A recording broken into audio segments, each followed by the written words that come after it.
neblina se eriza a través de mi yelmo. La lluvia se detiene ante mí. Miro hacia el cielo y suelto un rugido apasionado. No te quedes de brazos cruzados, o los jóvenes envejeceréis arrepentidos. Montemos nuestros carros a través del paso de Gelán.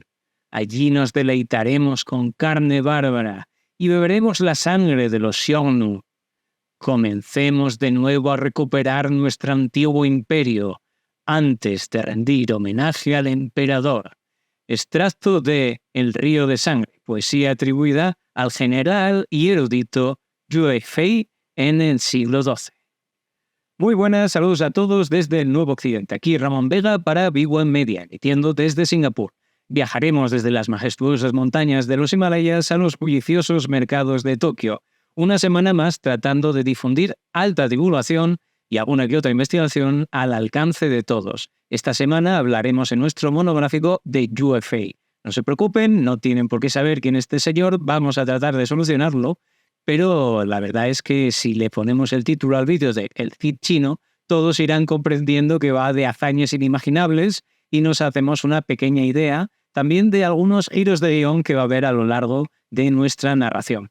Por otro lado, en los titulares de esta semana hablaremos de la falsificación del billete de curso legal más valioso del mundo, que ha parecido una auténtica factoría de ellos, y también veremos qué ha sucedido con Evergrande, el segundo mayor promotor inmobiliario de China, que ha tenido que hacer una liquidación que, como veremos, tendrá mucha trascendencia, pero a una velocidad muy distinta de lo que podíamos esperar. Y a continuación tenemos un repaso de los comentarios, como siempre, y como siempre cerraremos el programa con una confunciada acorde con el tema que nos ocupe.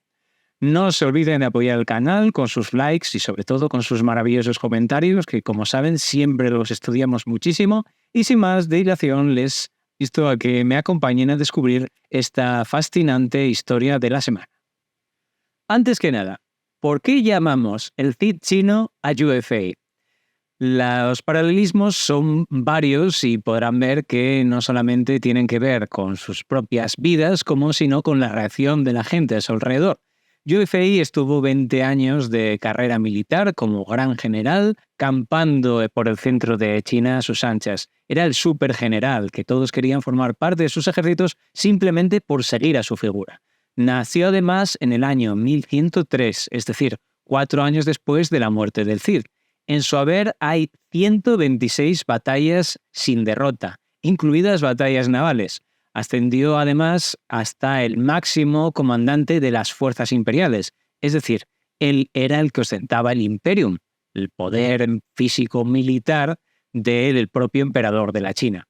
Además, inventó una media docena de estilos nuevos de artes marciales, además de dominar muchísimos más.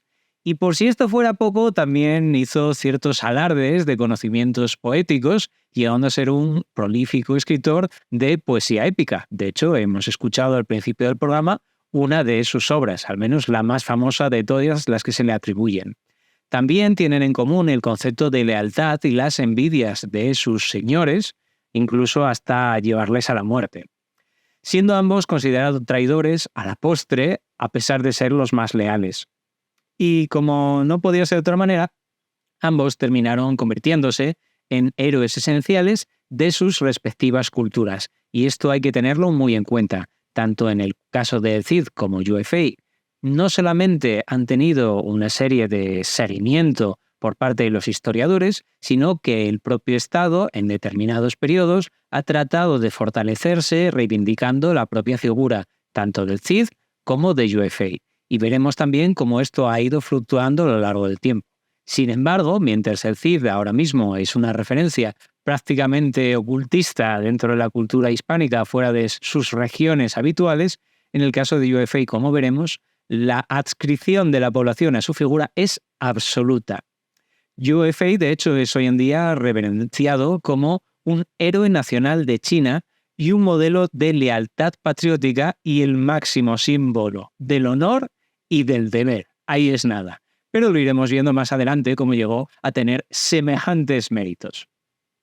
La historia de Yue Fei comienza por su nombre, importante también como en el caso de Rodrigo Díaz de Vivar, el Cid, el Chidi, el señor. Bueno, pues en el caso de Yue Fei, que había nacido en una familia que es la familia Yue, que se podría traducir como montaña o cumbre de montaña, pues la leyenda dice que cuando nació Yue Fei apareció un gran ave inmenso que podría ser equivalente a un ave rock, lo que sería un peng, sobre el propio tejado de su casa, y por lo tanto eso eran unos augurios. Su padre, viendo esta situación, le puso el nombre o sobrenombre de Fei, y por eso Yue Fei, Fei de la familia Yue, o la montaña voladora si somos generosos a la hora de hacer la traducción. El caso es que este niño ya sobrevivió a una inmensa inundación en la provincia de Henan, donde habría nacido, porque el río Amarillo arrastró prácticamente toda su aldea, y según algunas narraciones, su padre incluso llegó a salvarlo poniéndolo en una vasija de barro. Todos aquellos que conozcan ciertas referencias bíblicas, exactamente esto es hagiografía moiseística, referenciado con la figura de Moisés como una de estas de tópicos del camino del héroe y la figura que se va repitiendo a lo largo de diferentes culturas. No me detengo más, pero eso que sepan que este tema de ir cogiendo mitologías que pueden tener o no, evidentemente, fuentes bíblicas o que las fuentes bíblicas vivan de las mismas leyendas originarias, pues veamos que por ahí hay cierto movimiento muy interesante para nuestros estudios, como los habituales en el programa sabrán. Con ello, seguimos con Yue Fei, teniendo que trabajar para reconstruir su granja, trabajando mucho, pero también estudiando artes marciales. En un principio, haciendo unos estudios con su propio padre, después con un maestro de artes marciales de la lanza, hasta que este maestro de artes marciales dice que con 13 años Yue Fei ya sabe suficiente, no hace falta enseñarle nada más por su parte o no le puede enseñar nada más, y entonces es cuando llaman a Zhou Tong, que sería el anciano maestro que más le enseñó en sus principios, sobre todo como maestro de armas. Entre otras cosas, le enseñaría las 18 armas de guerra, el Wushu. En algún programa futuro haremos más referencias al mismo, pero para que se hagan una idea, son una combinación de 18 armas, muy variadas según cada lista, como la haga cada uno, donde hay espadas, hay hachas, martillos, lanzas, bastones, alabardas, evidentemente artes marciales, sin otro tipo de armas, y, como no podía ser de otra manera, cosas más extravagantes y orientales para nuestros ojos de viejo occidentales, como los tridentes, el látigo con cadena, la espada con gancho o el favorito de mucha gente, el conocido como martillo de meteorito. También le instruyó en el tiro con arco y en el tiro con ballesta. Llegaría a tensar arcos con una fuerza de 180 kilos, una auténtica barbaridad, y unas ballestas de 580 kilos de fuerza, que ya es otra auténtica barbaridad. Llegaba a hacer hasta 9 o 10 dianas, según las diferentes fuentes, a 200 metros con el arco. Y también hay que tener en cuenta que esto era parte de los exámenes de los funcionarios militares. Recordemos también del programa especial que hicimos en Libertad sobre la historia de los funcionarios chinos y cómo se tienen que ir formando, pues hay dos ramas, la parte civil y la parte militar. Y Yue Fei estaría, según algunas fuentes, formándose para hacer la parte del examen militar, según otras fuentes lo estaría haciendo por su cuenta. Pero bueno, también en parte de su formación había una parte muy importante de literatura, centrándose sobre todo en el arte de la guerra de Sun Tzu y Los Tres Reinos, la obra culmen de la literatura china épica, que podemos resumir en una especie de Juego de Tronos a lo inmenso para aquellos que no estén muy dados al tema del conocimiento de la literatura china. Y si quieren, ampliaremos en futuros programas. Debido en parte a estas lecturas, en el estilo más tradicional del Quijote, se le disparó su lealtad hacia el emperador y, por lo tanto, su madre decidió tomar cartas en el asunto de una manera totalmente imaginativa. Mientras que otra madre no le había permitido tatuaje, la madre Yue Fei decidió hacérselo ella misma. Decidió escribirle en la espalda servir al país con la mayor lealtad. Evidentemente, este tipo de referencia será un elemento fundamental a la hora de hacer narraciones literarias o revisiones de la biografía. y los literatos se volvían locos cada vez que podían utilizar esta referencia. En la literatura china posterior a la propia vida de Yue Fei, es tradicional que se abra la camisa como camarón para mostrar que él es el que tiene más lealtad sobre todos los demás, puesto que lleva ese tatuaje, que además su madre, con muy mala leche o con muchas intenciones patrióticas, decidió mezclarle la tinta nada más y nada menos que con vinagre, para que nunca se le fuera el dolor y nunca se le fuera a olvidar esa especie de letanía que le seguía atravesando la espalda. Bueno, cada vez que alguien ponía en tela de juicio, evidentemente sus argumentos también era un momento para mostrar el tatuaje, que aparece muy representado a lo largo de la historia de la iconografía china. Pero parte del tatuaje tiene otra anotación muy interesante. Parece ser que sí que está documentado que fue un tatuador a quien él pagó, no fue su madre directamente, pero hay una referencia todavía más interesante, y es que esta frase, la frase de servir al país con la mayor lealtad, sirvió de inspiración a un curiosísimo grupo étnico de China muy minoritario, los judíos de Kaifeng. Sí, estamos hablando de que en la provincia de Henan, exactamente donde había nacido Yue Fei, está documentado desde hacía siglos en estelas, sobre todo de soldados y de unidades militares judías, la inscripción como una referencia para demostrar la lealtad, que antes de ser judíos incluso, ellos eran leales al emperador. Imagínense ustedes la sorpresa en el año 1605, cuando Mateo Ricci, este jesuita del que tanto hemos hablado, que se empezó a codear con la flor y la nata de la nobleza y de los eruditos de China para empezar a tomar parte de la propia corte del emperador, se enteró de estos conociendo a uno de estos judíos, mientras que ese mismo judío quedó muy sorprendido de que fueran cristianos y que hubieran evolucionado de esa manera, puesto que él pensaba que esa figura crucificada realmente era un judío, cosa que él no estaba del todo en un error, cosa curiosísima. Bueno, el tema, volviendo a su Yue Fei, es que en aquel momento China estaba expandiéndose por la zona más fértil actualmente de todo el territorio. La zona realmente estaba dividida entre regiones. Por un lado estaba la región principal, donde estaba el emperador de la dinastía Song, pero que eran bastante incompetentes. Habían llegado al poder, se habían asentado fuertemente, pero a pesar de que tenían una economía completamente boyante, con una ciencia muy desarrollada y una tecnología de primerísima línea, con el libro impreso, con muchas escuelas y dominando la pólvora, habían delegado las partes importantes de política e incluso los aspectos fundamentales de los militares en mercenarios, a los cuales, por otro lado, despreciaban. Tenían una buena flota, tenían cañones, pero van delegando en estos mercenarios, por lo tanto, las lealtades eran un tanto fluctuantes. Por otro lado, al oeste estaban los Liao, que eran otros bárbaros mongoles que se habían apoderado de la zona de la muralla china, para que nos hagamos una idea somera, y que a esta gente, el resto de regiones de China, tenían que pagar un tributo. Mientras, al norte estaba el imperio bárbaro de los premanchúes, o manchúes, los Jurchen, conocidos como la dinastía Jin, que eran una escisión de los anteriores, de los Liao, de los que estaban en torno a la Gran Muralla. Para que no nos hagamos muchos líos, los llamaremos los Jin o los manchúes. Se trata de unas figuras bastante diferentes de los mongoles, aunque sí que eran especialmente cazadores, y eran bastante bélicos, les gustaba especialmente el conflicto y el entrenamiento de la caza, y con eso se diferenciaban mucho de la zona So, más dados a las artes eruditas y a la producción agrícola. El caso es que en el año 1122, los Song imperiales y los Jin manchúes, los Jin, se deciden aliar contra los Liao, contra los que estaban en la zona de la muralla y que eran los mongoles. En ese momento se llamó a filas al joven Yue Fei, con 18-19 años recién cumplidos, lo mandaron al frente con una alabarda para defender a la dinastía Song.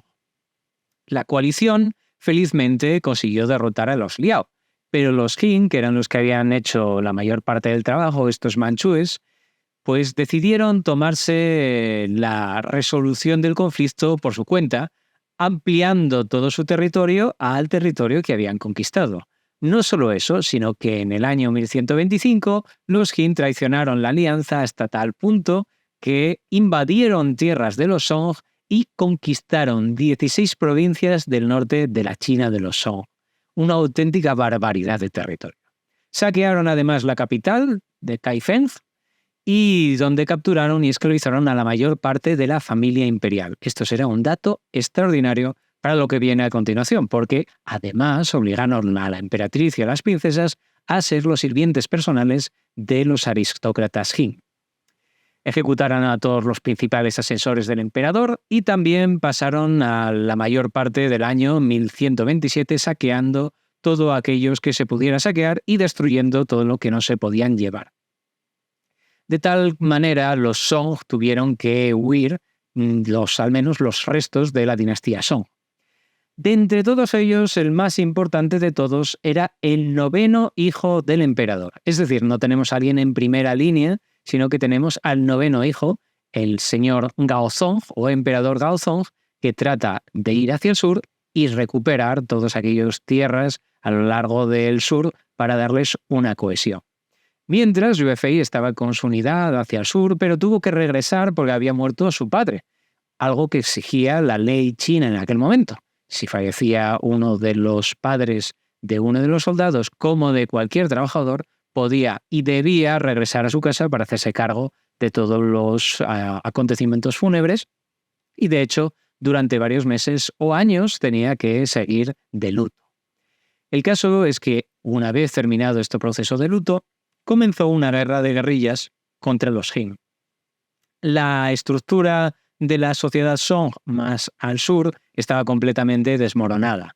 Fue poco a poco montando un ejército de la nada y Yue Fei se fue viniendo cada vez más arriba, hasta que con 800 hombres se dirigió hacia la antigua capital Kaifeng a retomarla.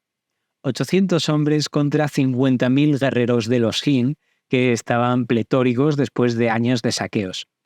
Evidentemente no logró su objetivo, pero sí que logró rescatar a gran parte de la población que quiso volver al territorio que seguía siendo dominado por la dinastía Song o dinastía Song del Sur. Aquí es cuando en esta retirada hacia el sur se va generando una capital en torno a Hanzhou, la ciudad donde está enterrado a día de hoy Yue Fei. Para que nos hagamos una idea de cómo se llegó a desarrollar, pese a que estaba en guerra con los Jin en el norte, la zona sur era muy prolífica, se desarrolló la seda hasta niveles estratosféricos, también se trabajó muchísimo el tema del té y se convirtió en un emporio mercantil muy importante. En la zona de Hanzhou, de hecho, se fueron llegando todas estas riquezas y nada más y nada menos que nuestro querido colega Marco Polo decidió hacerles una visita. Y, según las palabras del italiano, se trataba de la ciudad más grande, hermosa y noble que se puede encontrar en este mundo. Es decir, nada mal para un veneciano. Aproximadamente calculaba que había 1,5 millones de personas viviendo ya en Hanzhou y con 3.000 baños públicos con toda la ciudad empedrada. Bien, estamos hablando de una gran ciudad, pero en estos momentos estaba empezando a crecer. Aquí es cuando pondríamos un momento de música épica a nuestra narración, porque Yue Fei empezaría a volver a entrenarse como el general mejor de todos los tiempos de China. Empezaría a conformarse con diferentes estrategas, también formaría parte de grupo núcleo duro del ejército que se estaba reformando de los Song, y por otro lado, según nos narran, también se formaría con los monjes Shaolin, creando los estilos propios de combate de artes marciales, como los conocidos como garra de águila o el boxeo Xingyi, además de dominar infinidad de otros estilos de combate, como dicho. En este punto hay que pararse a pensar qué es realidad y qué es ficción. Lo más probable es que Yue Fei fuera más bien un erudito. La imagen más real, que de hecho se expone en el templo de Yue Fei a día de hoy, aunque un tanto escondida, dista mucho de las figuras a las que se le da bombo, de esta figura tan gallarda y tan épica, prácticamente un superhéroe, que es la imagen que se nos ha tratado de transmitir de Yue Fei. En el cuadro aparece entre los que se conocen como los 4 generales de la Restauración, cada uno acompañado de uno de sus criados. Y como se puede observar, tiene más pinta de erudito que de gran general y que era capaz de atensar ese arco de 180 kilos.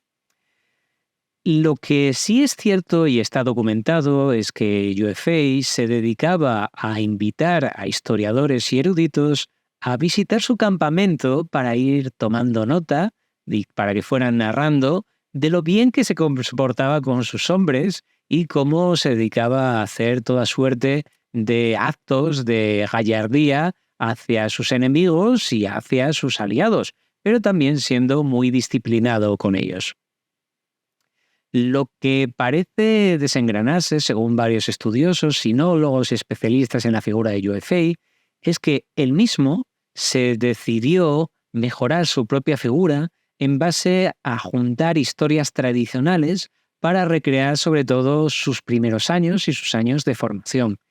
Y por si todo esto fuera poco, el principal biógrafo de Yue Fei fue su nieto. Por lo tanto, no creemos que sea uno de los puntos más, digámoslo así, neutrales a la hora de plantearse el estudio de la figura de Yue Fei.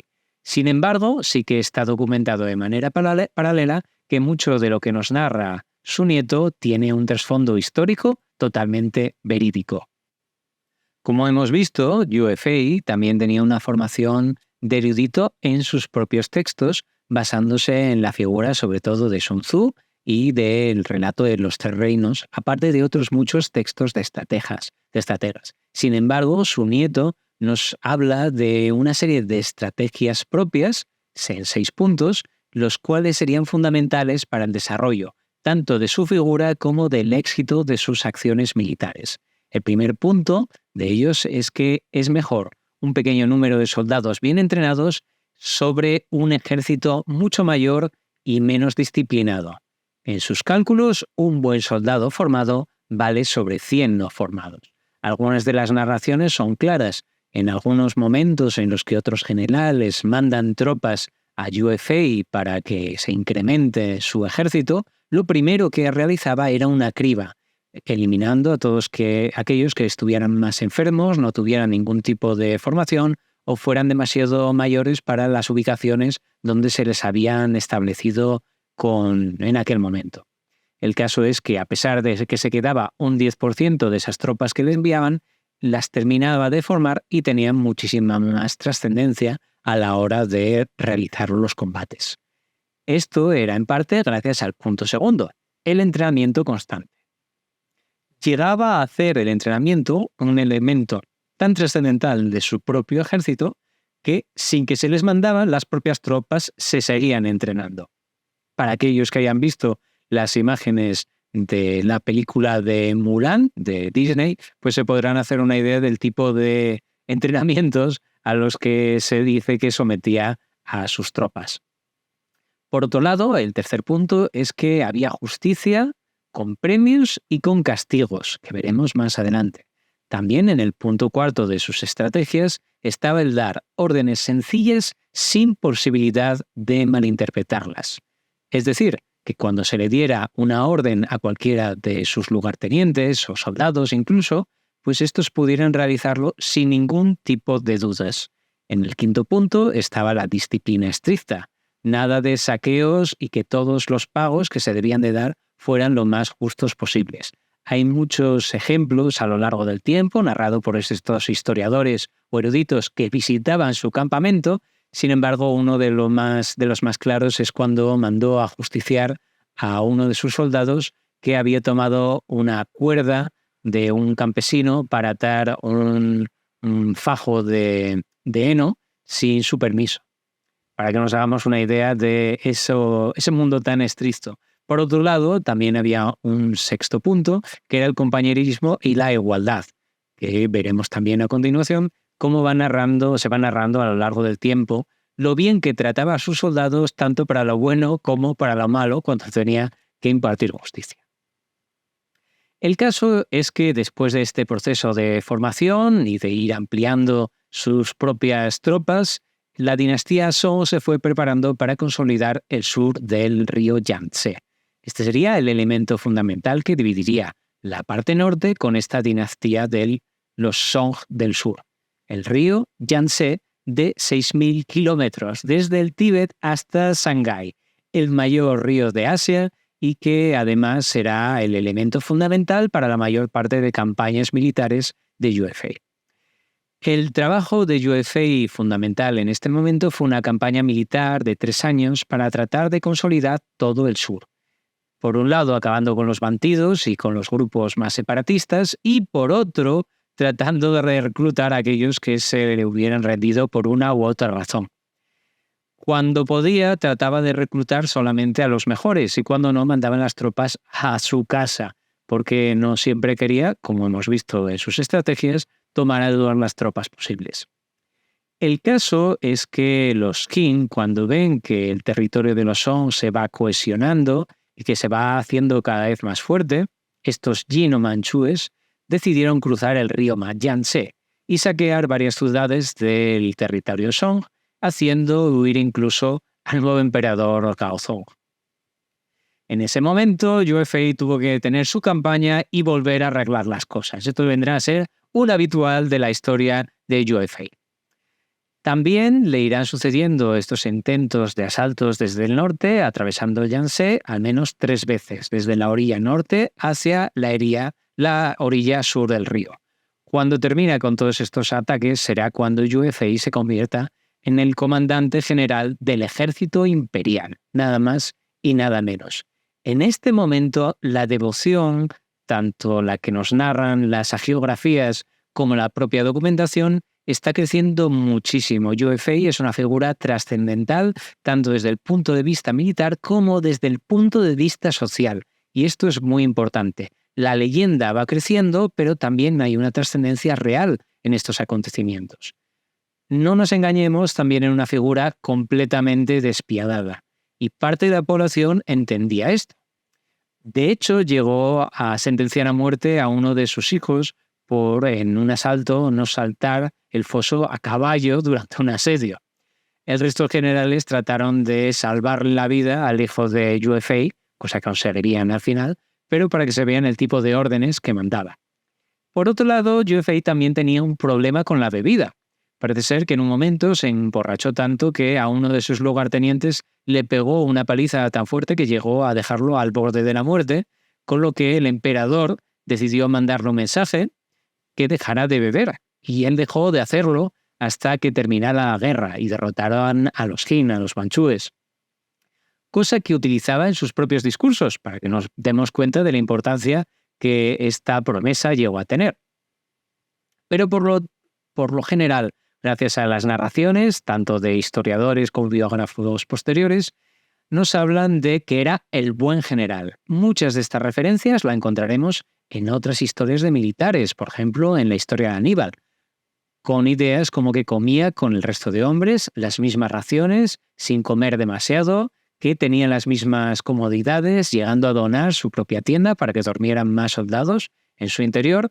También era el primero a la hora de las cargas, donde dispararía la primera de las flechas de los ataques, lo que nos pone en contacto con esta idea de que fuera formado también como arquero, y en general se dedicaba a entregar los mayores tesoros capturados a los enemigos, ojo que no saqueados, a aquellos que fueran los lugartenientes o soldados rasos más valientes de todos los combates. Esto fue desarrollando diferentes envidias dentro de los propios Song. El mayor problema de todos fue con Qin Hui, el principal asesor del emperador Gaozong, de la dinastía Song, de los del sur. Este lengua de serpiente en contra de Yue Fei no podía permitir que éste ganara la guerra. Y esto es muy fácil de comprender.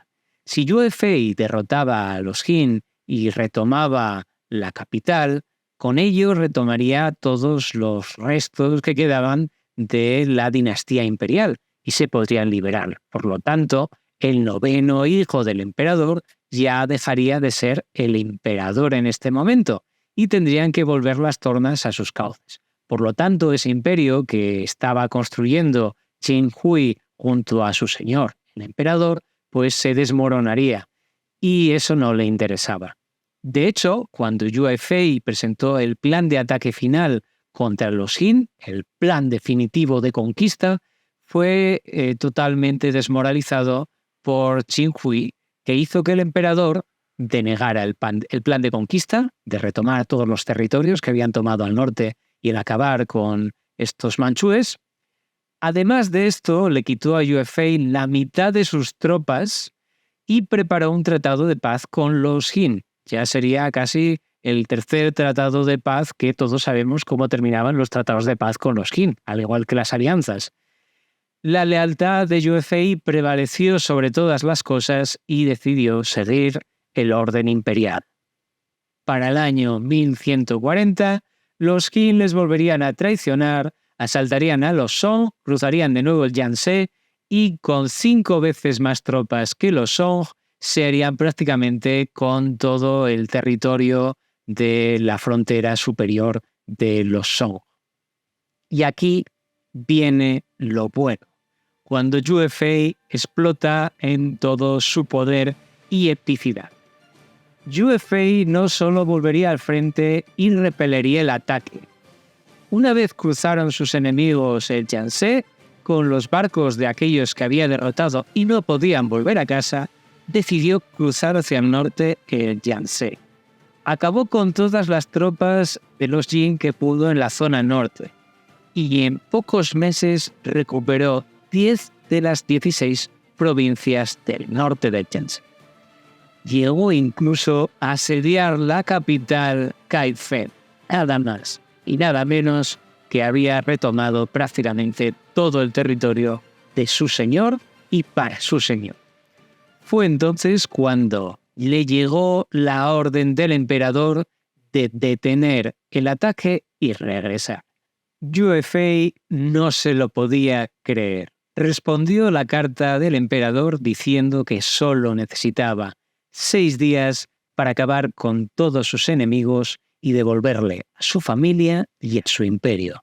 Sin embargo, el emperador le respondería con 12 advertencias escritas en oro para demostrar que eran directamente de la corte del emperador.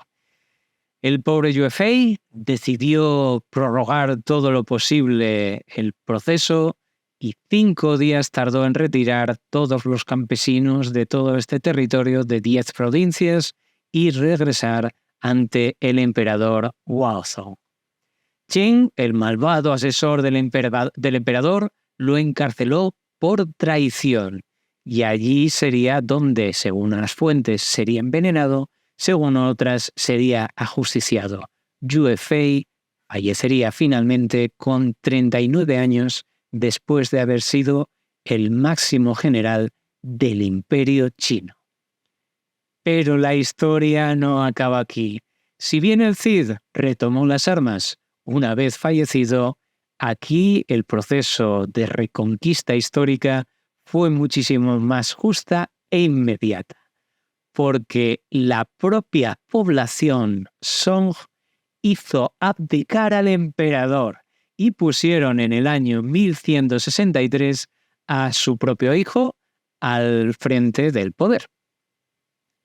El hijo del anterior emperador absolvió públicamente a Yue Fei, lo convirtió en héroe nacional y le construyó un templo dedicado tanto a Yue Fei como a su familia, como a sus generales en el año 1221. Y ustedes estarán preguntando, ¿y qué ha sucedido desde entonces? Bueno, pues a día de hoy todavía pueden ustedes visitar el templo y la tumba de Yue Fei. Está en Hangzhou, como no podía ser de otra manera, en esta inmensa ciudad de la cultura. Actualmente, no solamente ciudad de la cultura, sino de la tecnología, y que hasta hace muy poco ha sido la capital también del deporte, puesto que es donde se han celebrado los Juegos Asiáticos. Produciendo seda, té y papel desde aquellos tiempos y teniendo también territorios que siguen produciendo algunas de las sedas y del té más importantes de toda China. Actualmente la ciudad cuenta con 11 millones de habitantes y acaban de reformar toda la ciudad de una manera impresionante. La verdad es que ha sido una alegría poder visitarlo, sobre todo por el inmenso lago, que es el Lago del Oeste, que es el centro neurálgico de la ciudad, que es la parte más antigua de la misma. Hay una cantidad inmensa de fuentes arqueológicas que se pueden visitar y que realmente están en el entorno de este inmenso lago de 15 kilómetros de perímetro. Cualquier descripción que pueda darles a ustedes me podría quedar muy corto, pero ya que estábamos en ello, decidí hacer una visita para que todo el Nuevo Occidente y todos nuestros seguidores pudieran visitarlo también. Muy buenas, bienvenidos a Nuevo Occidente, esta vez desde Amazon, viendo una visita a UFA en su templo. Aquí tengo que mencionar una cita de Javierso y de algún que otro compañero que he tenido en BlaBlaCar, de que esta es una zona donde no hay un turismo masificado por parte de los occidentales, sino que es una zona de turismo interno, cosa que lo hace todavía más interesante. Y mucha gente de las zonas más rurales de China es donde van a hacer sus visitas, a ver toda esta historia. Y curiosamente, pues en los occidentales somos unos personajes bastante seguidos, aunque no seamos youtubers. O sea que si quieren sentirse ustedes como una estrella y con toda la educación posible, porque recuerden que cada uno es un embajador cada vez que sale de su casa. Hemos tenido a una serie de seguidores, no del Nuevo Occidente, sino de ese curiosísimo monje extraño personaje en el exterior de China que se dedicaba a hacer fotos de cosas muy curiosas. Bueno, pues gracias a ellos tenemos algunas de las fotografías que les puedo ir enseñando a lo largo de este vídeo. La entrada al templo de UFA cuesta la equivalencia a menos de 5 euros al día de hoy y ha sido reelaborado en infinidad de ocasiones desde el año 1221. Y les voy a contar un poco qué es lo que he visto en esta ubicación. Lo primero son las visitas de colegios. De manera constante y de una manera muy educada, a diario, con ofrendas incluso, hay una zona que es la Galería de las Citas y Poesías dedicadas por diferentes personajes históricos a UFA, algunas de ellas inscritas en las propias paredes, incluso de los propios emperadores, y es ahí donde muchos de estos niños son los que relatan el poema que hemos leído al principio de nuestro programa, para que se hagan una idea de la formación que tienen, y lo hacen con plena convicción, que hemos podido hablar con ellos y están muy contentos de poder estar allí. Está también la propia tumba de UFA y la tumba de su hijo. También algunas esculturas originales que se han ido encontrando a lo largo del tiempo en diferentes ubicaciones de los yacimientos de la propia zona del templo y de las zonas consagradas a diferentes figuras vinculadas a UFA, que son piezas auténticas de hace más de 800 años. Y también he conseguido ver algunos procesos muy curiosos de la gente postrándose. No se imaginen un proceso de religiosidad, sino donde hay un proceso de admiración y respeto muy curioso. Mientras que los pequeños disfrutan de las zonas de los reclinatorios, sí que he conseguido ver a grupos de diferentes hombres de negocios que con sus propios maletines se iban a primera línea a postrarse delante de la tumba de UFA y acto seguido salían del templo. También, aparte de que algunos lo disfrutaban más que otros, he podido ver algunas partes donde la tecnología se ha hecho fuerte y esto son las máquinas de impresión 3D para imprimir las chocolatinas de UFA. Seleccionar cuál es la chocolatina favorita y poder imprimirlas. Si bien es cierto que desentona completamente con todo el templo, es de lo poco que no respeta el contexto de la figura de UFA. Que sepan que el edificio que está justo detrás de estas máquinas es precisamente la tienda. Como se podrán imaginar ustedes, mi referencia CID era constante y nos encantaría podernos encontrar alguna especie de recordatorio de esta escala dentro de cualquier ubicación del territorio español.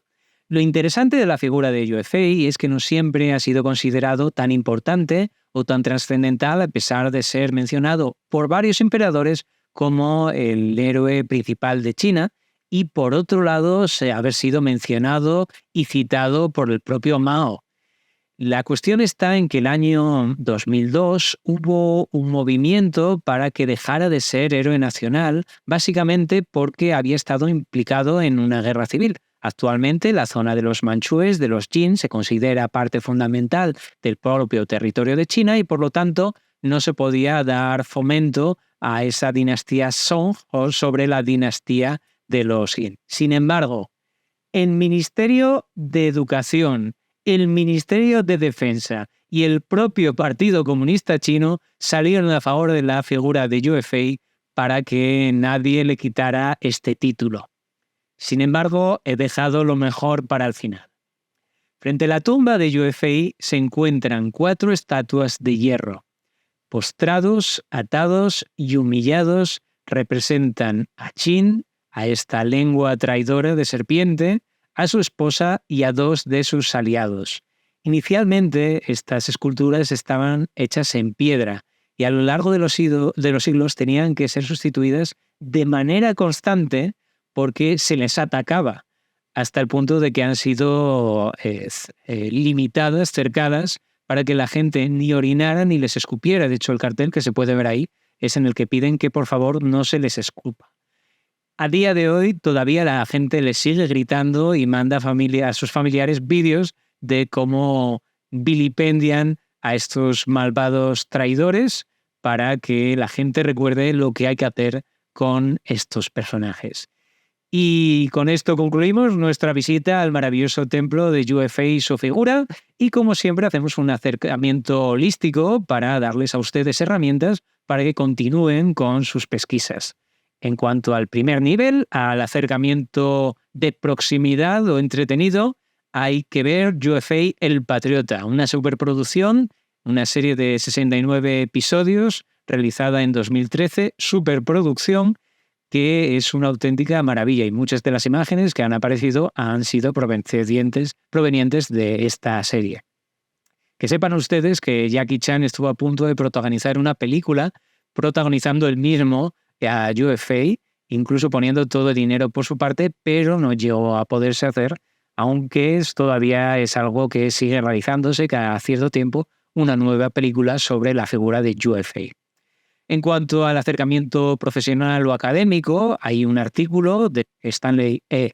Henning, que es el general chino Yue Fei, Hechos, relatos y misterios de las artes marciales, que pueden buscar tal cual porque ha sido publicado de manera gratuita por la Universidad de León, donde tienen unos maravillosos especialistas en artes marciales.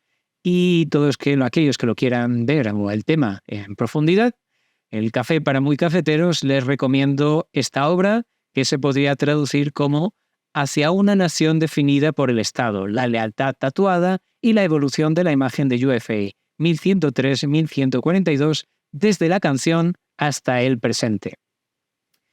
Otro tema que podría ser muy interesante, a pesar que esta publicación de la Universidad de Cambridge es bastante reciente, de 2023, de Yue Du, hay otro que es fundamental y es la publicación de su biografía, que es el general Yue Fei.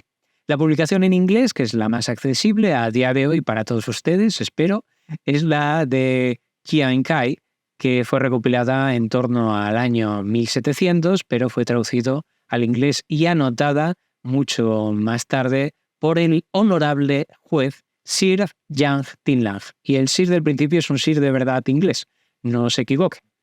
Este personaje merece su propio programa porque, aparte de su propia historia, fue capaz de asimilar las casi 1000 páginas de este documento imborrable de la historia. Especialmente importante porque modificó la historia de Yue Fei a lo largo del tiempo, añadiendo, retocando y en algunos casos, digamos que utilizando la figura de Yue Fei, y como parte de esto ha sido lo que ha cuajado en cuanto a la figura de Yue Fei a lo largo del tiempo.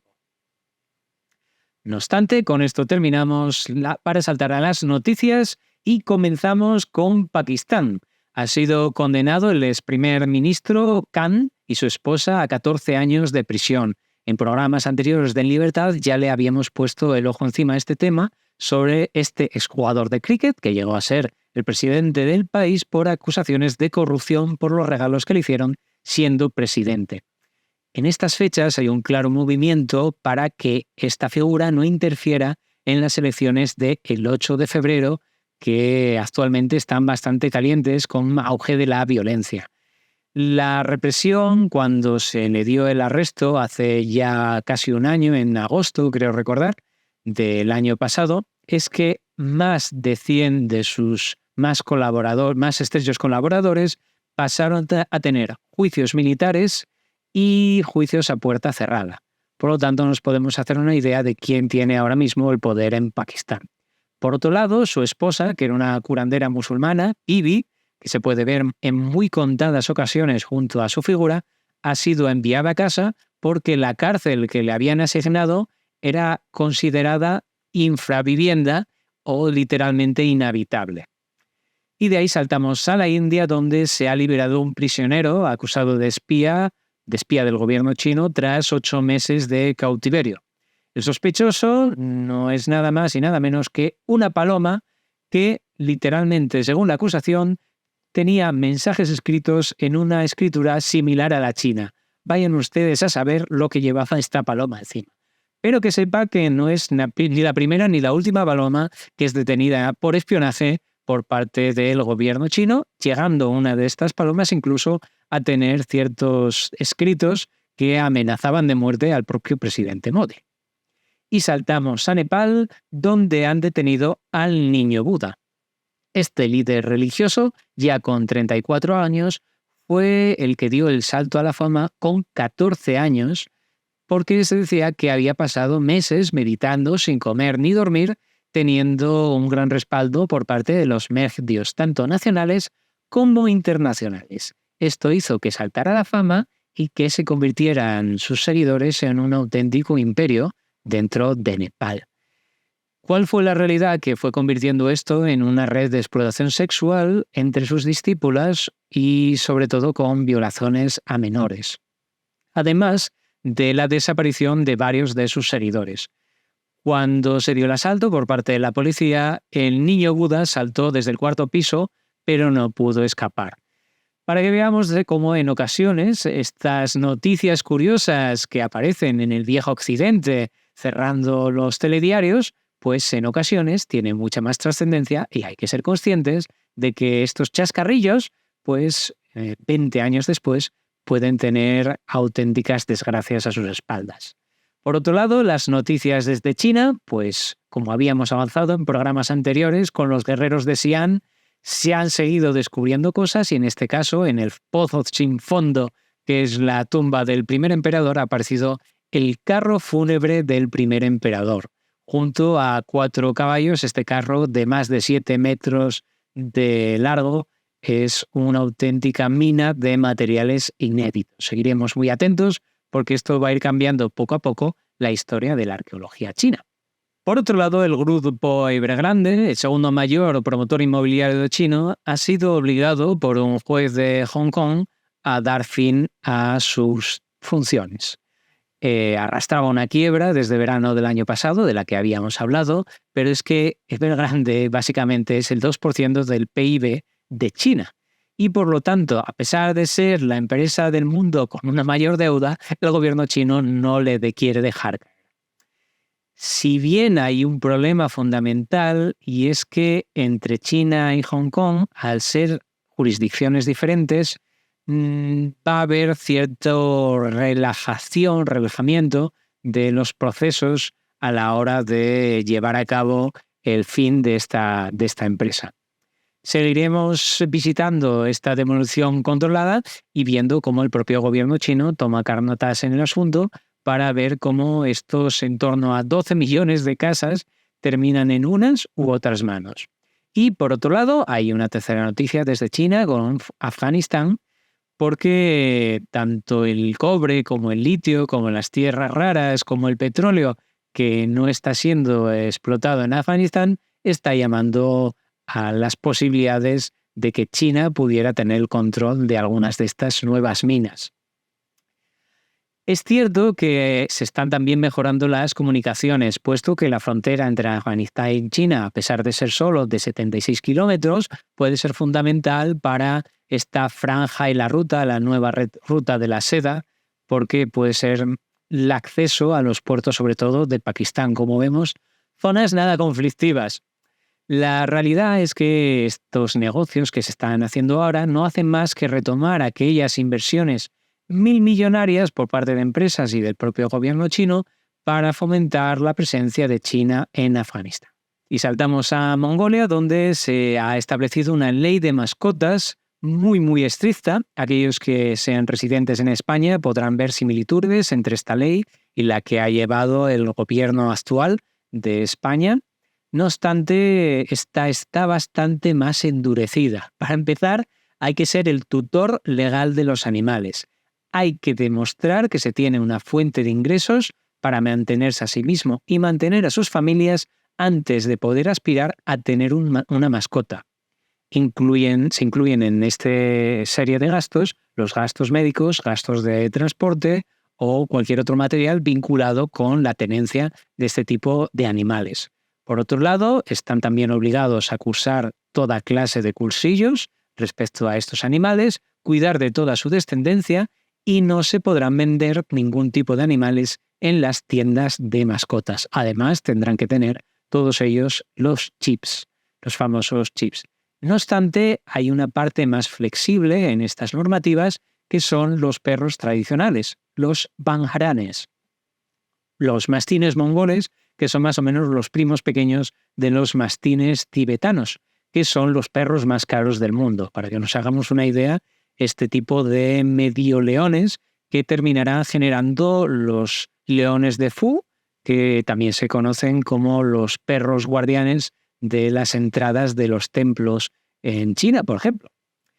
Hay que tener en cuenta también que este cambio de la normativa dentro de Mongolia es muy radical, puesto que dentro de los ayuntamientos hay partidas presupuestarias para municiones y veneno para matar a los animales.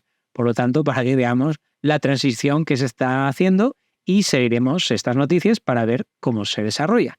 Y saltamos a Indonesia, donde se ha desmantelado un cártel de falsificadores de billetes en Indonesia. La localización de esta trama ha sido a través de un casino de Singapur, donde han llegado con 2 billetes de estas inmensas cantidades de dinero, ya que estos billetes de $10.000 de Singapur son los mayores de valor facial, es decir, los mayores de curso legal actualmente en el mundo.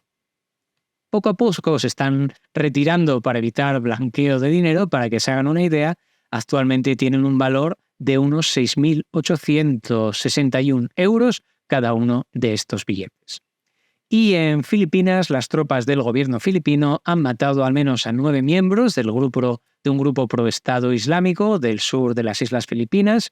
2 de ellos serían sospechosos del atentado contra una iglesia en plena misa que se llevó a cabo en diciembre de 2023 en Lanao del Sur. Las autoridades han dicho que se había llevado a cabo un proceso de justicia rápida y decisiva, para que se hagan una idea de cómo se las toman con los terroristas dentro del territorio de Filipinas. Y seguimos con los comentarios, que se centrarán en un único comentario, ya que en China no está permitido el acceso a YouTube y por lo tanto no podía buscar ningún comentario de todos ustedes. Espero que lo sepan disculpar y que retomaremos todos estos comentarios en el próximo vídeo. No obstante, en el aeropuerto no he podido resistir echar un vistazo y he encontrado una que es el santo grial de las preguntas sobre Asia para mucha gente y que ya les debo desde hace bastante tiempo, que era el tema de la gastronomía asiática. Díganme ustedes si quieren que hable sobre una gastronomía de un país en exclusiva, que hable sobre un tema como el arroz o que me vaya pues a visitar Singapur a uno de estos food quarters, de cuartos de comida, mal traducido, pero seguro que ustedes lo entienden, porque en Singapur el tema de la comida es auténtica religión. y ahí pueden encontrar pues prácticamente comida asiática de cualquier lugar del mundo, porque recordemos que mucha gente con mucho dinero viene a Singapur y muchos de ellos quieren comer lo de sus propios países. Por lo tanto, aquí tenemos algunas colecciones de estrellas Michelin inenarrables. Por lo tanto, dejen sus comentarios, como siempre, cualquier idea que quieran aportar, y pasamos también a la confunciada. Se trata de una frase apócrifa de UFA mencionada nada más y nada menos que por el mismísimo Mao Zedong. UFA había dicho que cuando los civiles no piden sobornos y los oficiales militares no tienen miedo a morir, el mundo es pacífico. Espero que hayan disfrutado tanto como yo con este programa. No se olviden de comentar, que es como funciona nuestro canal. Respalden con todos los pulgares arriba y con todos los comentarios que puedan, tanto a nosotros como a los que se implican en la comunidad con sus propias aportaciones y comentarios, que hay auténticas perlas de sabiduría entre ustedes. Muchísimas gracias, como siempre, y vayan preparándose porque viene el año nuevo del dragón. Nos vemos muy pronto desde el Nuevo Occidente. Un fuerte abrazo a todos. Hasta pronto.